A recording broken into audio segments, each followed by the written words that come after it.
నమస్తే, welcome to Telugu రాజ్యం. నేను మీరామ్. కూటమి ప్రభుత్వం పరిపాలనకు వచ్చిన తర్వాత మహానాడు సభలు కడపలో అట్టహాసంగా జరగబోతున్నాయి. అయితే ఈ సభలకి జూనియర్ ఎన్టీఆర్ని పిలవనున్నట్లుగా వార్తలు వస్తున్నాయి. అయితే జూనియర్ ఎన్టీఆర్ హాజరవుతారా? ఒకవేళ హాజరైతే పరిస్థితులు, రాజకీయ పరిణామాలు ఎలా ఉండే అవకాశం ఉంది అనే అంశం గురించి ప్రముఖ సోషల్ యాక్టివిస్ట్ కృష్ణకుమారి గారు మనతో పాటు ఉన్నారు. ఆవిడతో చర్చిద్దాం. అమ్మ నమస్తే. నమస్తే. ఏంటమ్మా మీ స్పందన దీనిపైన? ఎలా ఉండబోతోంది ఒకవేళ జూనియర్ కనుక వస్తే? ఇదివరకు ఉన్న ఈ క్లాషెస్ అన్నీ సాల్వ్ అయినట్ట, లేకపోతే జూనియర్ని పిలవడానికి రీజన్స్ ఏంటి? ఎట్లా అసలు పిలుస్తున్నారని ఎవరు చెప్పారు మీకు? వార్తలు వస్తున్నాయి. అంటే టీడీపీ శ్రేణుల నుంచి, ముఖ్య నేతల నుంచి పిలుపు అయితే వెళ్ళనున్నట్లుగా. మహానాడు అనేది టీడీపీకి చాలా ప్రెస్టీజియస్ ఇది. సో దానికి జూనియర్ని పిలవాలనే ఒక ఆలోచనలో ఉన్నట్టుగా ముమ్మరంగా జరుగుతున్నాయి వార్తలు. మేబీ నిజమై ఉండొచ్చు అనుకుందాం. ఎలా ఉంటుంది ఒకవేళ ఇన్ కేసు? ఏముంటుందండి, 10వ తారీఖు తర్వాత ఏమొస్తుంది? 11 వస్తుంది. అదేంటమ్మా సింపుల్గా చెప్పారు. ఇప్పుడు అక్కడ పార్టీలో పనిచేస్తున్న వాళ్ళు లేరా, నాయకులు లేరా? ఇవాళ జూనియర్ ఎన్టీఆర్ఏ వెళ్ళి అక్కడ ఏదో ఒక గ్యాప్ వచ్చింది, ఆ గ్యాప్ని ఫిల్ చేయాల్సిన అవసరంలో తెలుగుదేశం పార్టీ లేదు. అంటే ఇప్పుడు పార్టీ స్థాపకులు సీనియర్ రామారావు గారికి సంబంధించి ఆయన మనవడిగా జూనియర్ ఉన్నాడు. ఇదివరకు ఆయన పార్టీ కార్యకలాపాల్లో కానీ పార్టీ రిలేటెడ్గా ఎక్కడ పాల్గొనలేదు.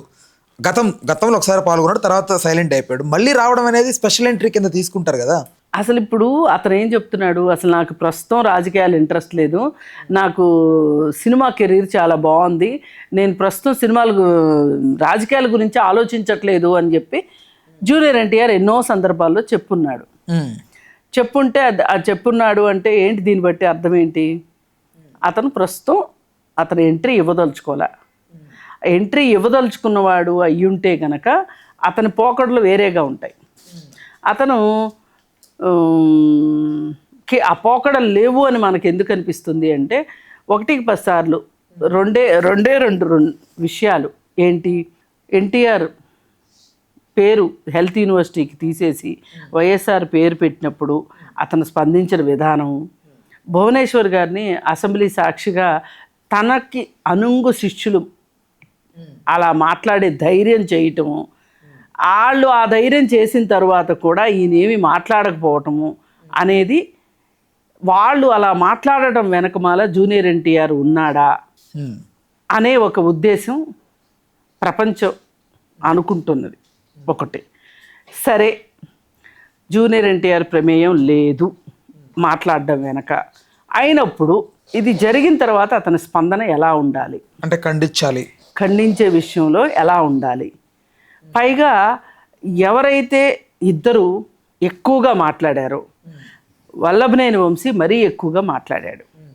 ఈ వల్లభనేని వంశీ జూనియర్ ఎన్టీఆర్ చాలా క్లోజు. ఎంత క్లోజ్ అంటే అంత క్లోజు. అంటే ఇప్పుడు నేను ఈ మాటలు మాట్లాడినందువల్ల జూనియర్ ఎన్టీఆర్ తోటి నాకు గొడవ అవుతుంది, మా ఇద్దరి సంబంధాలు తెగిపోతాయి అనే ఒక భయం ఉంటే వంశీ అలా మాట్లాడి ఉండేవాడు కాదు. నేను ఇలా మాట్లాడినా నన్ను జూనియర్ ఎన్టీఆర్ ఏమీ అనడు అనే ఒక ధీమానే వంశీని అలా మాట్లాడేటట్లు చేసింది. అంటే దీన్ని బట్టి మనం అర్థం చేసుకోవచ్చు. ఓకే, అక్కడ ఏం జరిగినా జూనియర్ ఎన్టీఆర్కి అంటే తెలిసి నువ్వు ఇలా మాట్లాడు అని జూనియర్ ఎన్టీఆర్ అన్నాడని నేను అనను. కానీ అన్న తర్వాత ఊరుకున్నాడు అంటే ఏంటి అర్థం? మౌనం అర్ధాంగీకారం అన్నట్ల. అర్ధాంగీకారమో పూర్తి అంగీకారమో వేరే విషయం. అంటే వంశీకి తెలుసు, నేను ఇలా మాట్లాడినా జూనియర్ ఎన్టీఆర్కి కోపం రాదు, మా ఇద్దరి స్నేహంలో ఏమాత్రం తేడా రాదు అనే ఒక నమ్మకం వంశీకి ఉండబట్టే మాట్లాడాడు. అంటే అమ్మ, ఇప్పుడు హరికృష్ణ గారు కూడా ఉన్నారు. హరికృష్ణ గారు మా గురువు గారు లాంటి వాళ్ళు, మాకు దైవంతో సమానం అని వాళ్ళే చెప్పారు ఎన్నో వాటిల్లో. అట్లీస్ట్ మాట్లాడేటప్పుడు జూనియర్ ఎన్టీఆర్ గుర్తు రావడం పక్కన పెడితే, అట్లీస్ట్ పెద్ద ఆయన హరికృష్ణ గారైనా కూడా గుర్తు రావాలి కదా. గుర్తు రాకుండా కూడా వీళ్ళు మాట్లాడారంటే అది వాళ్ళ. హరికృష్ణ ఇప్పుడు లేడు కదా. అదే అంటున్నా, వాళ్ళ సొంత లేదు, ఇప్పుడు లేడు కదా. ఉండుంటే మాట్లాడేవాళ్ళు కాదేమో. ఉండుంటే తన సొంత చెల్లిని గురించి అలా మాట్లాడితే హరికృష్ణ అయితే ఊరుకునేవాడు కాదు. అందుకని ఏంటి అంటే, ఏది ఏమైనా వంశీ నమ్మకం ఏంటి అంటే, నేను ఇలా మాట్లాడినా మా ఇద్దరి సంబంధాల్లో ఏమాత్రం తేడా రాదు అనే ఒక ధీమా ధైర్యం వంశీకి ఉన్నాయి. వీళ్ళు ఎందుకంటే ఒకప్పుడు వంశీ కొడాలి నాని ఇద్దరు ఒకళ్ళ ఒళ్ళో తల ఒకళ్ళ ఒళ్ళో కాళ్ళు పెట్టి పడుకున్న ఫోటోలు కూడా ఉన్నాయి.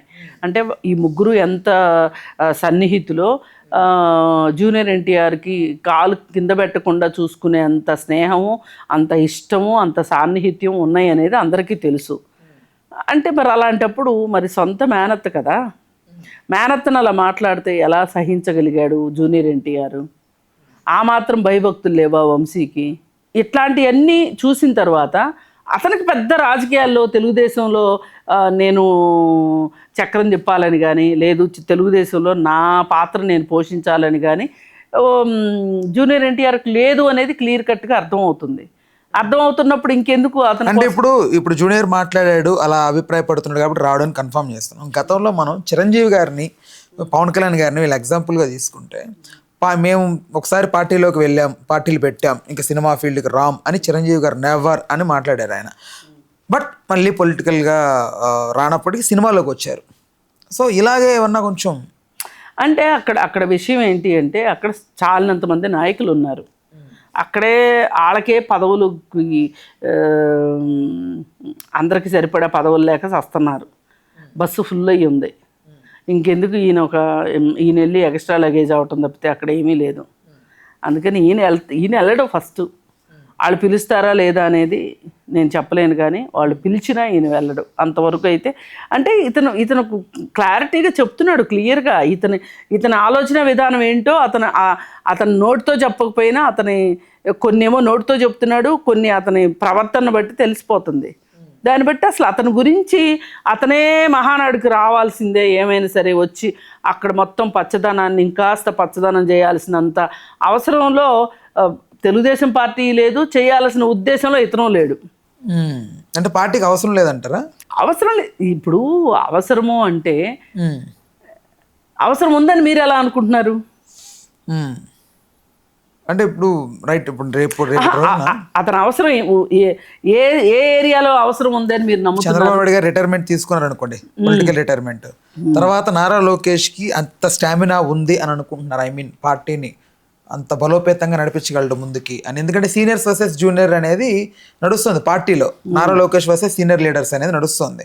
రేపటి రోజున చంద్రబాబు నాయుడు గారు రిటైర్మెంట్ అయితే లోకేష్ కి వాళ్ళకి ఒక చిన్న గ్రడ్జ్ ఏదో ఏర్పడి ఆ గ్యాప్ అనేది వస్తే పార్టీ రెండు వైపులకి చీలితే అప్పుడు కొంచెం వెసులుబాటు దొరుకుతుంది కదా. అట్లా కాదు. ఇప్పుడు చంద్రబాబు నాయుడు ఎందుకు ఇప్పుడే పక్కకు తప్పుకుంటాడు? నో ఫర్దర్గా అమ్మా, అట్లీస్ట్ ఎప్పుడైనా సరే ఎందుకు పక్కకి వెళ్ళిపోతాడు అనుకుంటున్నారు? కొంచెం ఆయనకి వయసు రీత్యా. ఇప్పుడు మహారాష్ట్రలో శరద్ పవార్ ఉన్నారు. ఆయన వయసు ఎంత? 80. ఆయన ఏం ప్రత్యక్ష రాజకీయాల నుంచి పక్కకి వెళ్ళలేదే. మోడీ వయసు ఎంత ఉంటుంది? వీళ్ళిద్దరు సమవయస్కులే. మరి మోడీ ఇంటికి వెళ్ళట్లేదుగా. ఈయన కూడా ఒకవేళ ఏమన్నా ఉన్నా కానీ వెనక నుంచి ఏమీ చెప్పుకోకుండా, ఏమీ చేసుకోకుండా, సలహాలు ఇవ్వకోకుండా ఎందుకుంటాడు చంద్రబాబు నాయుడు అయినా సరే. అందుకని అక్కడ ఏం గ్యాప్ వస్తుంది, ఆ గ్యాప్ వస్తే ఆ గ్యాప్ని ఎవరు ఫుల్ చేస్తారు? అది కేవలం ఎన్టీఆర్ మాత్రమే ఫుల్ చేయగలడా, జూనియర్ ఎన్టీఆర్ అనే ఊహాగానాలు అనవసరం నా దృష్టిలో అయితే. ఎందుకంటే పార్టీ తనకు అవసరమైన నాయకుల్ని పార్టీ నిర్మించుకుంటుంది. పార్టీ అవసరాల దృష్ట్యా నాయకులు వస్తారు. అక్కడ ఏమీ ఎవ్వరూ ఈగలు దోలుకుంటా పార్టీ ఆఫీసులు ఖాళీ అయిపోయిన పరిస్థితి లేదు కదా. ఇప్పుడు వైఎస్ఆర్ పార్టీ ఉంది, మన 11 సీట్లే వచ్చినాయి. ఇప్పుడు రేపొద్దున ఎలక్షన్స్ అంటే వాళ్ళకి ఎక్కువ మంది మార్బలం కావాలి, సీట్లు సంపాదించుకోవాలి అంటే. అసలు ఈ 11 మందిని కాపాడుకోవడం ఉండాలి. ఈ 11 మంది రేపు వచ్చే ఎలక్షన్ వరకు ఉంటారో ఉండరో తెలియదు. మరి ఈ పరిస్థితుల్లో చాలామంది మీద అభియోగాలు ఎక్కువ వస్తున్నాయి స్కాముల విషయంలో. ఎవరు జైలుకి వెళ్తారో ఎవరు ఉంటారో తెలియని పరిస్థితి ఉంది. మరి ఈ పరిస్థితులు అన్నిటిలో గ్యాప్ ఇక్కడ ఎక్కువ ఉంది వైఎస్ఆర్ పార్టీలో, అక్కడ గ్యాప్ లేదు ప్రస్తుతానికి. ఇక్కడ ఇప్పుడు ఏంటి, రేపొద్దున ఈ లిక్కర్ స్కామ్ ఇంకా కొంచెం సీరియస్ అయ్యి జగన్మోహన్ రెడ్డి అరెస్ట్ అయితే ఎవరు పార్టీ పగ్గాలు తీసుకుంటారు అనే ఒక మీమాంస వాళ్ళ సమాజంలో ఉంది. ఆలోచిస్తున్నారు. నా తర్వాత భారతి ఉంటుంది అని ఆయన ప్రకటించాడు. మరి భారతి వ్యాపార సామ్రాజ్యాన్ని చూసుకుంటుందా, రాజకీయ సామ్రాజ్యాన్ని చూస్తుందా? ఇప్పుడు ఆయనకి అసలు వాళ్ళ పరిస్థితి ఏంటంటే అధికార ప్రతినిధుల్ని ప్రకటించుకునే విషయంలోనే వాళ్ళు చాలా ఇబ్బందుల్లో ఉన్నారు. లక్ష్మీపార్వతి ఒక అధికార ప్రతినిధి, గోరంట్ల మాధవ్ ఒక అధికార ప్రతినిధి అనే వార్తలు కూడా బయటకు వచ్చినాయి. ఓకే, అంటే అక్కడ ఎక్కువ అవసరం ఉంది. వాళ్ళు ఆలోచించాలి ఎవరిని మనం మన పార్టీలో ఇమిడ్చుకోవాలి, ఎవరిని మన పార్టీ వైపు ఆకర్షించుకునేటట్లు చేసుకోవాల్సినంత అవసరంలో ఇప్పుడు వైఎస్ఆర్ పార్టీ ఉంది. ఆంధ్రప్రదేశ్ వరకు నేను చెప్తున్నా, ప్రస్తుతానికి జనసేనకు కానీ తెలుగుదేశానికి కానీ అలాంటి కొరత అయితే ఏమీ లేదు. ఏదైనా ఒక కాంగ్రెస్ పార్టీ ఏదైనా ఎమర్జీ అయితే కనుక కాంగ్రెస్ పార్టీ ఆ వెతుకులాట్లో ఉండాల్సిందే తప్పితే తెలుగుదేశం పార్టీకి జనసేన పార్టీకి అవసరం లేదు. ఉన్న వాళ్ళకే పదవులు ఇవ్వలేక వస్తున్నారు వాళ్ళు. ఇప్పుడు వర్మగారి పరిస్థితి ఏంటి? నిజానికి ఆయన పూర్తి అర్హుడు పదవికి, ఆయనకేమిచ్చారు? ఓకే, అదేమంటే మా సమీకరణాలు ఎవరికి వాళ్ళు వాళ్ళ సమీకరణాలు చూసుకుంటున్నారు. చూసుకుని పాపం ఆయన నోట్లో కరెక్ట్ వేశారు, వర్మగారి నోట్లో. ఆయన నిజంగా జనాల్లో ఉన్న నాయకుడు. అంటే నేను ఎందుకు చెప్తున్నా ఇవన్నీ అంటే ఇవాళ తెలుగుదేశంలో అన్ని గ్యాప్స్ లేవు. ఇప్పుడు ఏదో ఒక వ్యాక్యూమ్ వచ్చేసింది, ఆ వ్యాక్యూమ్ ఫిలప్ కావాలి అంటే జూనియర్ ఎన్టీఆర్ కావాల్సిందే అనే అంత పరిస్థితి లేదు. కాకపోతే ఇది ఎవరు టాపిక్ చేస్తున్నారు అంటే వైసీపీ వాళ్ళు టాపిక్ చేసే అవకాశం ఉంది. ఇప్పుడు పోయినసారి వాళ్ళ అమ్మ వాళ్ళ చెల్లెలకి ఆయనకి విభేదాలు వచ్చినాయి అన్నప్పుడు తెలుగుదేశం పార్టీ వాళ్ళు అతి ఎక్కువగా మాట్లాడారు దాని గురించి. ఎందుకంటే ఇప్పుడు ఈ రాజకీయ పార్టీలు ఎలా తయారైనాయి అంటే అసలు వాళ్ళ పార్టీ ఎలా ఉందో చూసుకోవడం మానేసి ఎదురు పార్టీ ఎలా ఉందో చూడటం మొదలెడుతున్నారు. అందుకని ఏంటంటే ఇప్పుడు ఆతృత కూడా ఏంటి అంటే అసలు జూనియర్ ఎన్టీఆర్ ఎట్టుంటాడు అనే ఆతృత వైసీపీ పార్టీకి ఉంది, కానీ ఎవ్వరూ ఆలోచించట్లేదు అసలు జూనియర్ ఎన్టీఆర్ గురించి. తెలుగు ప్రజలైతే అస్సలు ఆలోచించట్లేదు. అంటే ఇప్పుడు జూనియర్ ఎన్టీఆర్ నిర్ణయించుకొని ఒకవేళ ఆయన దిగి నేను చెయ్యాలనుకుంటున్నాను అనుకున్న టైంలో నారా లోకేష్ మద్దతు ఉండే అవకాశాలు ఉన్నాయా పార్టీ పరంగా? ఎవరు చూస్తా నాయకత్వాన్ని షేర్ చేసుకుంటారు చెప్పండి. అంటే ఇప్పుడు కూటమి ప్రభుత్వం లాగా ఏర్పడి ఆంధ్రప్రదేశ్ పాలిటిక్స్లో 3 పార్టీలు కలిసి నాయకత్వాన్ని పంచుకోలేదమ్మా? అది వేరే విషయం. అది పంచుకోవటం వెనకమాల వాళ్ళకి సీట్లు రావాలి, సీట్లు పెంచుకోవాలి, అన్ని సీట్లు మనమే గెలవాలి, వైసీపీ పార్టీకి తక్కువ సీట్లు రావాలి అనే ఒక ఉద్దేశంతో అధికారమే పరమావధిగా అధికారంలోకి రావాలి కాబట్టి అధికారాన్ని చేజిక్కోవటం కోసం ముగ్గురు కలిశారు తప్పితే ఇక్కడ జూనియర్ ఎన్టీఆర్ ప్రమేయం ఏముంది? నారా లోకేష్కి ఏం అవసరం జూనియర్ ఎన్టీఆర్? నారా లోకేష్ బాగానే ఎమర్జ్ అయ్యాడు లీడర్గా. ఇప్పుడు జూనియర్ ఎన్టీఆర్ వచ్చి ఆయనకి ఏదో తెలివితేటలు నేర్పించాల్సినంత అవసరంలో అయితే లోకేష్ లే. అంటే ఒకవేళ అంటే లోకేష్ గారికి అర్థమయ్యి జూనియర్ హెల్ప్ ఇప్పుడు కావాలి, మనకి పార్టీకి అవసరం, కొంచెం డౌన్ అవుతోంది అనుకున్న టైంలో జూనియర్ ఎనర్జీని మెర్జ్ చేసుకోవడంలో ఆలోచించరా? మీరు ఎంతసేపుడికి అసలు జూనియర్ ఎన్టీఆర్కి తెలుగుదేశం పార్టీ చోటిస్తుందా ఇవ్వదా అని మీ ఉద్దేశం, అది తెలుసుకోవాలనుకుంటున్నారు. నేనేమంటున్నాను అంటే అసలు తెలుగుదేశం పార్టీలో అలాంటి వ్యాక్యూమే లేదు అంటున్నా. ప్రస్తుతానికి వచ్చినప్పుడు చూసుకుంటారు. అక్కడేం నాయకులకి ఏం తక్కువ లేదు తెలుగుదేశంలో. ఇవాళ మంచి మెరికల్ లాంటి ఎంపీలు ఉన్నారు, మంచిగా మాట్లాడుతున్నారు పార్లమెంట్లో, సరిపడా ఉన్నారు. అయితే ఒకసారి జూనియర్ వచ్చాడు పార్టీ కోసం, తాత నిలబెట్టిన పార్టీ కావడం, కంత్రి ఆ టైంలో ఇన్వాల్వ్ అయ్యాడు, చాలా దగ్గర ప్రచారాలు చేశాడు. పార్టీ వైఫల్యం ఏంటనేది జూనియర్ మీద నెట్టేశారు, అది పనిగా రాయిపిచ్చారు, అది కూడా ఎల్లో మీడియా రిలేటెడ్గా ఉన్న పత్రికా రంగాల్లో రాయిపిచ్చారు అని జూనియర్ అందుకే దూరం అయిపోయాడు పార్టీకి అనేది బలంగా వినపడే మాట అమ్మా. ఇది అప్పట్లో ఎలా జరిగింది? జూనియర్ ఎందుకు దూరం అయ్యాడు టీడీపీకి? జూనియర్ ఎందుకు దూరం అయ్యాడు అంటే నేను వచ్చి ఎలక్షన్ ప్రచారంలో తిరిగినా పార్టీ గెలవలేదు అనే ఒక నిస్పృహలో అతను ఇన్యాక్టివ్ అయిపోయి, అంటే నాకు ఇప్పుడు నా అవసరం లేదేమో పార్టీకి అని అతను పూర్తిగా సినిమాలకు అంకితం అయిపోయాడు.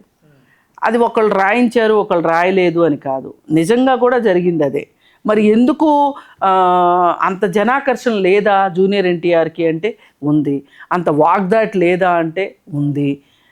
అంత హుషారుగా ప్రజెంట్ చేశాడా లేదా అంటే చేశాడు. క్రేజ్ వేరు, ఓటింగ్ వేరు కదమ్మా. అదే కదా నేను చెప్పింది. ఇప్పుడు పవన్ కళ్యాణ్ విషయం కూడా అదే. పవన్ కళ్యాణ్కి జనాల్లో క్రేజ్ ఉంది, కానీ అది ఓటింగ్గా ఎంతవరకు మారింది అనేది మనకి క్లియర్ కట్గా 2019 ఎన్నికలు చెప్పినాయిగా. ఏంటి, 2 చోట్ల పోటీ చేస్తే 2 చోట్ల గెలవాల పవన్ కళ్యాణ్, అవునా? ఇప్పుడు మన కూటమిలో కలిసి పోటీ చేశాడు. కలిసి పోటీ చేస్తే సీట్లు వచ్చినాయి. అంటే కలిసి పోటీ చేస్తేనే సీట్లు వచ్చాయి. అంతేగా మరి. వీళ్ళ ఓట్లు వాళ్ళకి, వాళ్ళ ఓట్లు వీళ్ళకి, ఇద్దరు. ఓకే. ఇప్పుడు ఒక నియోజకవర్గం ఉందండి, పిఠాపురమే ఉంది ఎగ్జాంపుల్. పిఠాపురంలో ఇంతకుముందు పవన్ కళ్యాణ్ ఒంటరిగా పోటీ చేసినప్పుడు వైసీపీ పోటీ చేసింది, తెలుగుదేశం పోటీ చేసింది, జనసేన పోటీ చేసింది. ముగ్గురు పోటీ చేశారు. అప్పుడు ఎవరు గెలిచారు? పవన్ కళ్యాణ్ గెలవల. మొన్న తెలుగుదేశం పోటీ చేయలే, వర్మ గారు ఇచ్చేశారు. తెలుగుదేశం ఒకటి, జనసేన ఒకటే పోటీ చేసింది, వైసీపీ పార్టీ పోటీ చేసింది. పోటీ చేస్తే చాలా చాలా వంగా గీత మామూలు లీడర్ కాదు. ఆమె రాజకీయ చతురత మామూలు విషయం కాదు. అంటే కంపారిటివ్లీ వర్మ గారితో పోలిస్తే ఆమె వంగా గీత వాళ్ళిద్దరూ సరిసమానమైన సమవుజ్జీ నాయకులు. వంగా గీతను అసలు తక్కువ అంచనా వేయటానికి వీల్లేదు. ఇప్పుడు తెలుగుదేశం తరఫున ఎవరు పోటీ చేయలేదు కాబట్టి కేవలం తెలుగుదేశము, బీజేపీ, జనసేన తరఫున పవన్ కళ్యాణ్ పోటీ చేశాడు కాబట్టి, వంగా గీత కాబట్టి అన్ని ఓట్లు వచ్చినాయి అవతల సైడు, లేకపోతే అవి కూడా వచ్చి ఉండేవి కాదు. అంటే ఓటు ట్రాన్స్ఫరు పర్ఫెక్ట్గా జరిగింది.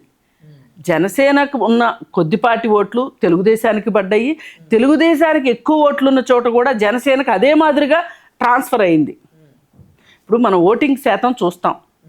ఇప్పుడు పోయినసారి ఒంటరిగా పోటీ చేసినప్పుడు జనసేన పార్టీకి ఎన్ని ఓట్లు వచ్చినాయి పోటీ చేసిన అన్ని నియోజకవర్గాల్లో కలిపితే?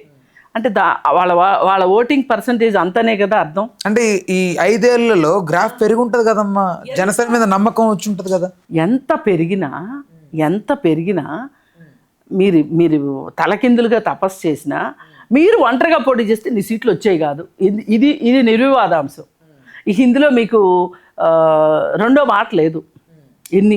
ఒకవేళ వస్తే కూడా పవన్ కళ్యాణ్ ఏమన్నా గెలవగలిగేవాడేమో. ఓకే, అది కూడా కష్టమే. 21లో 1 వచ్చేవి అంతేనా? 21 సీట్స్ గెలిచారు, ఒకటే వచ్చేది అంతేనా? ఒకటి వచ్చేదా, 2 వచ్చేదా? అక్కడున్న వాళ్ళ పార్టీ క్యాండిడేట్ ఎదురు పార్టీకి లో సరి అయిన క్యాండిడేట్ అతని బలహీనతలే ఇతని బలాలు అయినాయి అనుకోండి, గెలిచేవాళ్ళేమో. నేను అదే చెప్తున్నా, మీకు జనసేన పార్టీకి 2019లో వచ్చిన ఓటింగ్ పర్సంటేజ్ ఎంత, మహా అయితే దాని నుంచి ఎంత పెరుగుతుంది? ఈరోజు మీకు జనసేన క్యాండిడేట్లకు వచ్చిన ఓట్లు ఎన్ని? ఎప్పుడు 2024 ఎలక్షన్స్లో జనసేన క్యాండిడేట్లకు వచ్చిన ఓట్లు ఎన్ని? అక్కడ తెలిసిపోతుంది కదా ఓటింగ్ పర్సంటేజు. పర్సంటేజ్ ఎంత పెరుగుతుంది? మహా పెరిగితే ఓ 5% పెరుగుతుంది, ఓ 10% పెరుగుతుంది. కానీ ఇన్ని సీట్లు వచ్చే ఓట్లు అయితే పెరగవు కదా. పొత్తు కాబట్టే అయ్యింది ఇది. అంటే బ్యాక్ టు దీనికి వస్తే మహానాడుకి, మామూలుగా బాలయ్య గారికి వర్సెస్ జూనియర్ ఎన్టీఆర్ గారికి ఏదో ఇంటర్నల్గా ఫ్యామిలీ రిలేటెడ్గా ఉన్నాయని కొంత మాట్లాడతారు, ఫ్యాన్ వార్ ఉందని మాట్లాడతారు, లైక్ పొలిటికల్ వార్ కూడా ఉందని మాట్లాడతారు, రకరకాలుగా స్పెక్యులేషన్స్ ఉన్నాయి. బట్ వీళ్ళిద్దరినీ కలిపి ఒక స్టేజ్ మీద బాబాయ్ అబ్బాయిని చూడాలని కథానాయకుడు మహానాయకుడు తర్వాత నుంచి అందరికీ ఉంది. బట్ రీసెంట్గా ఒక ఏదో ప్రోగ్రామ్కి అటెండ్ అయ్యి బాలకృష్ణ గారు ఒక డైరెక్టర్ అటెండ్ అయితే జూనియర్ ఎన్టీఆర్ గారి సినిమా డిస్ప్లే చేయలేదని పెద్ద కాంట్రవర్సీ వచ్చింది బాబీ సంబంధించి. సో మరి ఎందుకంట అది ఎందుకు ఏర్పడింది ఇద్దరి మధ్యన? అది నేను అంతగా అట్లాంటి వాటి మీద నేను దృష్టి పెట్టనండి. నా దృష్టిలో అవి చెత్త రాజకీయాలు. నేను ఏదైనా సరే ఆరోగ్యకరమైన రాజకీయాలు, ప్రొడక్టివ్ రాజకీయాల మీద నేను దృష్టి పెట్టినంతగా ఇట్లాంటి చెత్త రాజకీయాల మీద నేను దృష్టి పెట్టను. ఎందుకంటే ఎవరు ఎన్ననుకున్నా, ఎవరేమనుకున్నా జరగక మానవం అన్నట్లు నిజంగా జూనియర్ ఎన్టీఆర్కి రాజకీయాల్లో ఇంట్రెస్ట్ ఉండి రాజకీయాల్లోకి రావాలి అనుకుంటే అతను వస్తే ఎవ్వరూ ఆపలేరు. అలాగే బాలకృష్ణ అయినా అంతే, చిరంజీవి అయినా అంతే, పవన్ కళ్యాణ్ అయినా అంతే. కాకపోతే కొంచెం టైం ఎక్కువ తీసుకోవచ్చు. ఇప్పుడు పవన్ కళ్యాణ్ ఉన్నారు, 2019లో ఆయన రెండు చోట్ల ఓడిపోయిన పరిస్థితికి నెక్స్ట్ ఎలక్షన్స్లో డిప్యూటీ సీఎం అవుతాడని ఎవరన్నా అనుకున్నారా? ఆయనైనా అనుకున్నాడా? అనుకోలే. ఇప్పుడు పోయినసారి ఎమ్మెల్సీగా ఇచ్చి అవకాశం ఇచ్చి లోకేష్కి మంత్రిని చేస్తే తర్వాత ఓడిపోయాడు. ఆ రోజు అందరూ పప్పు పప్పు పప్పు అని ఎక్కిరిచ్చారు. వైసీపీ సోషల్ మీడియా కావచ్చు, లేకపోతే ఎవరెవరైతే ప్రత్యర్థులు ఉన్నారో వాళ్ళందరూ కూడా లోకేష్ని చాలా అవమానించారు. ఒక రకంగా రాహుల్ గాంధీని అలాగే అవమానించారు. ఇవాళ Rahul Gandhi most dynamic leader. ఇవాళ తెలుగుదేశం పార్టీ లీడర్గా ఆంధ్రప్రదేశ్లో ఇవాళ లోకేష్ డైనమిక్ లీడర్. వీళ్ళిద్దరిని పప్పు అన్నారు. వీళ్ళు దాని నుంచి బయటకు వచ్చారా లేదా? ఇప్పుడు ఆ రోజు జగన్మోహన్ రెడ్డి పార్టీ పెట్టి సక్సెస్ఫుల్గా ఒక పక్కన కేసులు ఎదుర్కొంటూ జైలుకి వెళ్ళొచ్చి మరి పోటీ చేస్తే గెలవల, తండ్రి సింపతి పనిచేయలా, ఏమీ పనిచేయలా. 2014లో వచ్చాడా? రాలా. మరి అలాంటప్పుడు అప్పుడే ఆయన నిస్పృహకి వెళ్ళిపోయి ఇంకేం చేసినా నేను అవ్వను అని కాడి కింద పడేస్తే ఏమయ్యేది? మరి 2019లో అతనికి ఒక అవకాశం వచ్చిందా? అందుకని రాజకీయాల్లో ఎప్పుడు ఏం జరుగుతుందో ఎవరూ చెప్పలేరు. వీళ్ళు మహానాయకులు అయిపోతారు అనుకున్న వాళ్ళు అయిపోయిన వాళ్ళు ఉన్నారు. అలాగే వీళ్ళు ఎందుకు పనికిరారు అనుకున్న వాళ్ళు తారాజుబల్లాగా పైకి వెళ్ళిన వాళ్ళు ఉన్నారు. రైట్ ఓకే అమ్మ, చూద్దాం. ఒకవేళ ఏదన్నా ఆయన వచ్చి ఒకవేళ హాజరైతే దాని మీద కూడా ఒక వీడియో చేసే ప్రయత్నం మాట్లాడదాం. రైట్ అమ్మా, ధన్యవాదాలు. Thank you. హలో, తెలుగు రాజ్యం ఛానల్ చూస్తున్నారా? సామాజిక రాజకీయ జీవన చిత్రణే తెలుగు రాజ్యం. అతిశయోక్తులు అసత్యాలు ఉండవు. రాజకీయ కోణం కాదు, ప్రజా కోణమే కొలబద్ద. తెలుగు రాజ్యం వీక్షణ మీ ఉత్తమ అభిరుచికి నిదర్శనం.